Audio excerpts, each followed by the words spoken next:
Pewne czynności, które wykonujemy w naszym zawodzie, są mniej lub bardziej ważne, bardziej lub mniej istotne. Do wielu przywiązujemy bardzo dużo uwagi, bardzo dużo energii. Bardzo często się tymi czynnościami potrafimy gdzieś chwalić. Natomiast są takie czynności, które są mało widoczne, mało widzialne, są niewdzięczne, a są bardzo istotne. Od nich się wszystko zaczyna. I według mnie właśnie jedną z najbardziej istotnych czynności, od których powinniśmy rozpocząć pracę przy pośrednictwie każdej nieruchomości, jest wycena. Szacowanie wartości rynkowej danej nieruchomości. I właśnie o tym Wam dzisiaj opowiem. Zapraszam.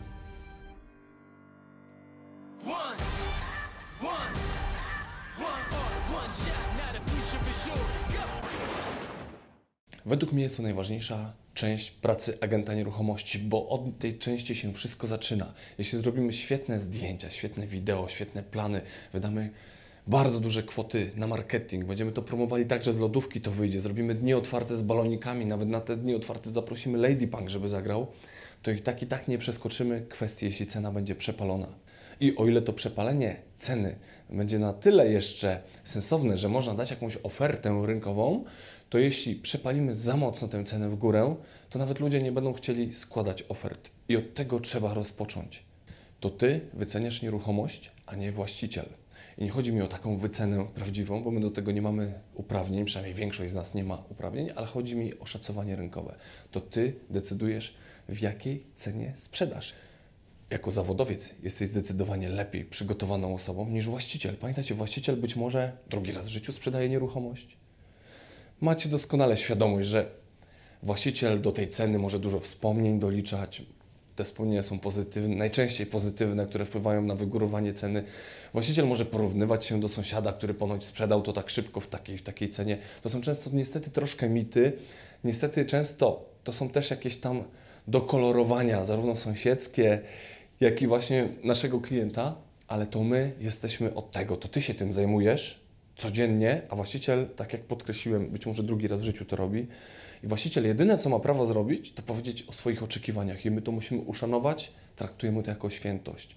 Ale oczekiwania to jest całkiem co innego niż tak zwana wycena rynkowa przynajmniej, więc miejmy to na uwadze. I teraz gdybym miał się dzielić z własnym doświadczeniem, to bym zasugerował, nie podejmuj się pośrednictwa nieruchomości, która jest strasznie przepalona, która jest za droga. Bo w efekcie końcowym Ty nie sprzedasz, czyli będziesz rozliczony jako agent nieskuteczny. Właściciel zapomni po 2 tygodniach, że to on narzucił tę cenę, że to on ją sugerował i że to był warunek bezwzględny. Skoro na umowie jest Twój podpis, że się zobowiązujesz, skoro jest logo agencji, która się sukcesami może poszczycić, to mimo wszystko na Twoje konto, na konto agenta nieruchomości najczęściej ta nieskuteczność będzie wpisana. I podkreślam, właściciel zapomni o tym, że to on sugerował tę cenę. I teraz powiem Wam 2 najistotniejsze według mnie rzeczy związane z wyceną, z szacowaniem nieruchomości. Pierwsza największa nieprawidłowość. Właściciele nieruchomości i niestety bardzo duża ilość agentów nieruchomości do wyceny używa portali nieruchomości i patrzy, po ile sąsiad ma wystawiony dom. I słuchajcie, to jest nic bardziej mylnego nie może być. Portal nam daje informację, w jakiej do dnia dzisiejszego nie udało się sprzedać podobnej nieruchomości, więc to z wyceną nie ma nic wspólnego. To jedynie ma tyle wspólnego, że ta cena najprawdopodobniej jest za wysoka, bądź inne czynniki są za wysokie, ale tu podkreślam, mamy informację, że nie dało się w tej cenie do dnia dzisiejszego sprzedać. Jeśli tę nieruchomość oferuje jakaś fajna, naprawdę topowa agencja nieruchomości, to uwierzcie, że oni zrobili wszystko prawie, co mogli, jeśli chodzi o działania promocyjne, marketingowe, żeby sprzedać. I słuchajcie, według mnie ostatnia cecha, która jest istotna.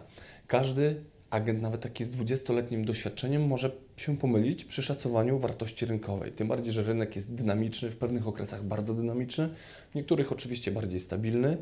Niektóre nieruchomości są na tyle indywidualne, że ciężko je w jakiś sposób wyceniać. Natomiast wiecie, co jest najważniejsze? Żeby agent nieruchomości pamiętał, że cały czas ma to. Niezależnie jaka jest płeć agenta nieruchomości, warto mieć to. Czyli jeśli z góry wiemy, że cena jest przepalona, wiedzmy o tym i powiedzmy w otwarte oczy, nawet kosztem tego, że nie podpiszemy umowy.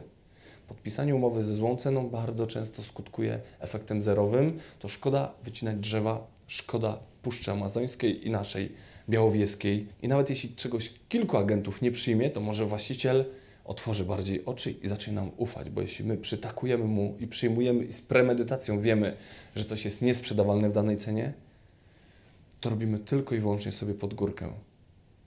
Namawiam wszystkich gorąco do zapoznania się z metodami wycen, bo to potrafi być przydatne. Nie jest to proste, to są długie studia zakończone naprawdę praktykami, ciężkimi egzaminami, natomiast podstawy można w sposób dość szybki przyswoić i one mogą być pomocne, szczególnie gdy mamy wąski rynek, bo na takich najłatwiej jest uczyć się wycen. Dziękuję bardzo za uwagę i zapraszam ponownie.